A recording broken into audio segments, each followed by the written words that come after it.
Hi everyone, welcome back again to another Caro Kann video, this time on some opening knowledge that could very well be saving your time if your opponent plays nonchalantly and you happen to know the preparation into this line. Now I'm very sure that everyone is aware of this Caro Kann line where black plays all these pawns on the light squares and the light square bishop is already out of the pawn chain. Now from here, what will play bishop to e2? Of course, in this position you can play bishop to d3 as well, but that'll be for another video. Bishop to e2 is more common and provides more winning chances.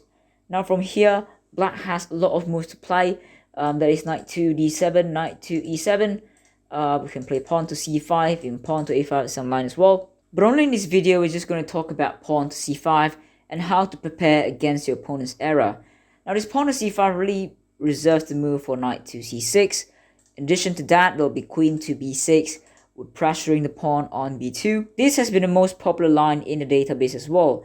But recently, after the main line bishop to e3, people like to play pawn to d4. Now this range of people are from beginner to intermediate players, maybe some expert player places as well. But essentially what we're just going to do here, we're just going to play knight takes d4. That takes the pawn back, but also attacks the bishop on f5.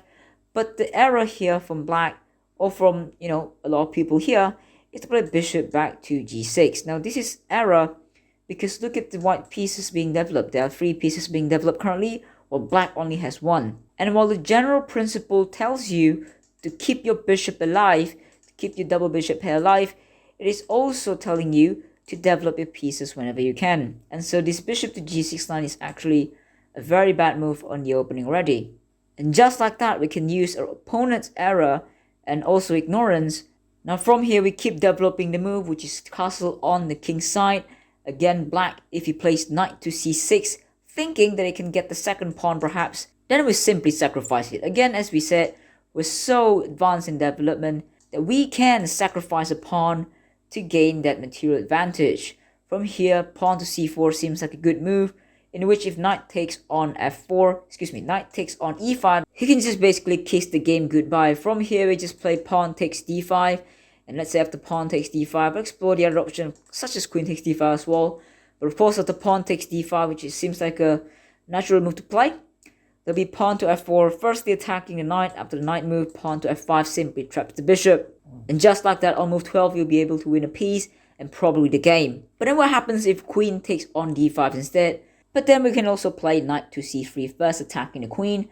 And let's say if the queen moves to d7, we can play bishop to b5, pinning down the queen to the king, and black can just block it with the knight to c6, but then we can pile up the pressure always.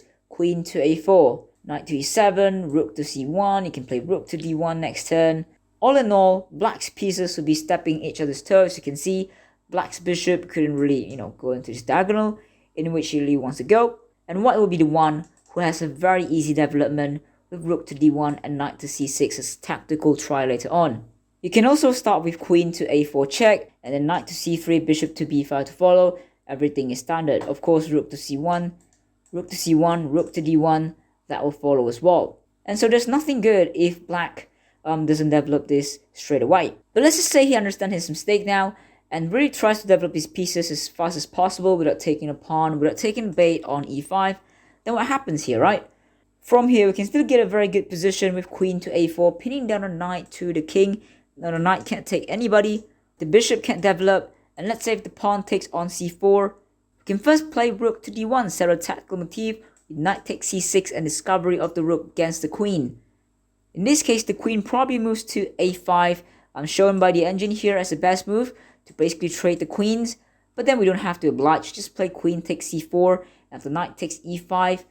Seems like a free pawn to take, seems like there's nothing to worry about now. But then queen to b3, that attacks the b7 pawn. Several ways to protect it, one of which is to play pawn to b6, seems like it's okay. But then really if the king's not castled, then there'll be issues everywhere. One of which is to play bishop to b5 check. Now of course, other knight coming to c6 will mean death, was just going to be up a piece. And so if the black king moves to d8, that's probably just kaput with knight to e6 and so on. Nothing nice here. Of course, you can play rook to b8. But then the same problem occurs, bishop to b5, and so it's just bishop to b5 over and over again if the black king is not castled. Again, if the material is favored over development, this is what black's just going to get. Now of course, knight to c6 can come back and defend. However, just bishop takes c6, and this one is just going to hang on b8. Now what else? He can't probably defend with the queen coming to b6 because of the very same thing again, bishop to b5. In this particular moment, knight can come to c6, seems like okay, but then knight takes on c6, this is a discovery, and black's just suffering in any of these positions. So taking on e5 pawn is always prohibited, it's poisoned. But even then, queen takes c4, and let's say we make a move for black, and say that he plays pawn to a6 with pawn to b5 next to kick the queen away. We can still chill out with knight to c3, because after knight to e5 the same problem occurs with queen to b3 attacking b7. Alright, you might say b5, but we have tons of things to develop. We can play bishop to f4, bishop to f3 next. We can play pawn f4, bishop to f3 next, just to kick a knight away, and play bishop to f3 to control this long diagonal. Everything is possible in this variation. Sample line again will be bishop to f4, the knight comes back to c6. We can even try the most savage move, and that is knight takes on b5. And after the knight takes on b5, seems like we're sacrificing something, but here we have knight to c7 axis. There's not a lot that black can do to stop us anyway. After knight to d5, simply rook takes, and then knight to c7. That should be cool for us as well. By the way, a lot of line here to play if black starts to take the pawn and ignore development. Again, if black doesn't really take the pawn, you can, play normally. Put the piece in a very good square, something like bishop to f3 is nice. Although from here again, come to think of it, knight takes e5 does attack the f3 square and also c4 square. And so, probably not that one. Probably something like knight to b3, attacking the queen. And if not that, perhaps knight takes on c6, where after the knight takes on c6 back, we're just going to play like rook to d8, knight to d8, and make these pieces a living hell to deal with. Again, a very cool thing about this position is that you can afford to be very creative if you want to. In this position, you can play knight to c3 instead of the move queen to a4 that we just talked about that pins the knight to the king. We can set a little bit of trap with knight to c3. And let's say if our opponent takes the pawn on e5, now simply take the pawn on d5, where after knight takes d5, we simply exchange it off, and we have the same following position, where you can play pawn to f4, and then pawn to f5, trapping the bishop forever, thereby winning a piece. Well, if he takes the pawn with the e-pawn, then I suppose you all know what happens as well, that is pawn to f4, and then pawn to f5 as well. He might think that after knight takes d4 and knight takes f5, he might be free, but no, bishop to b5 still. He's still trapped in the center of the board, remember? And the king to e7, this is basically kaput for black, as white can just play bishop to c5, that's check. He can't come here no more. The only square is to come to f6, but notice the knight is pinned to the king from the rook. We can play queen to d4, check. And after this, it's just not too difficult to find checkmate, right? Let's say king to g5. We can play even pawn to h4, pawn to h4 here. And after knight takes, which is checkmate or something, checkmate on f4.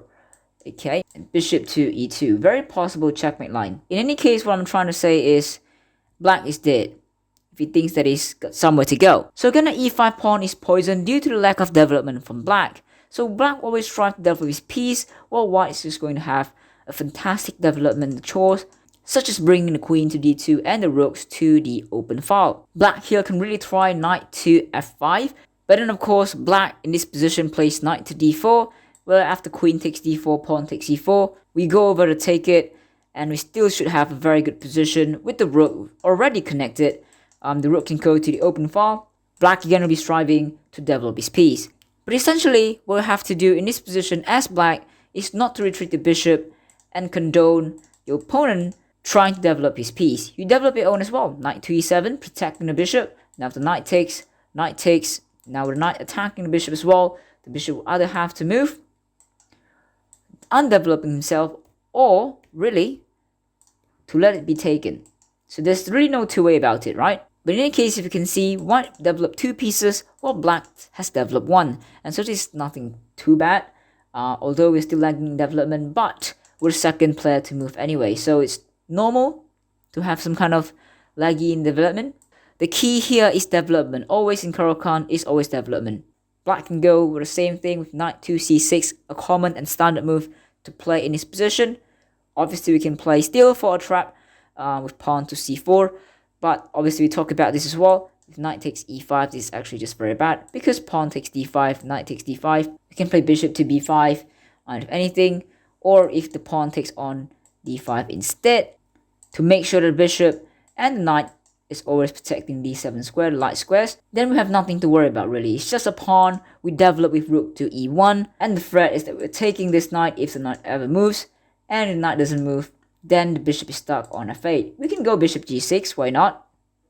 But then the same thing, bishop to b5, the bishop no longer is protected of d7 square, and or if you do something like knight to c6 for example, then there is bishop to b5 as well, making him difficult. Bishop can come back to d7, but you don't have nothing to worry about. Knight to c3, queen to d3, rook c1.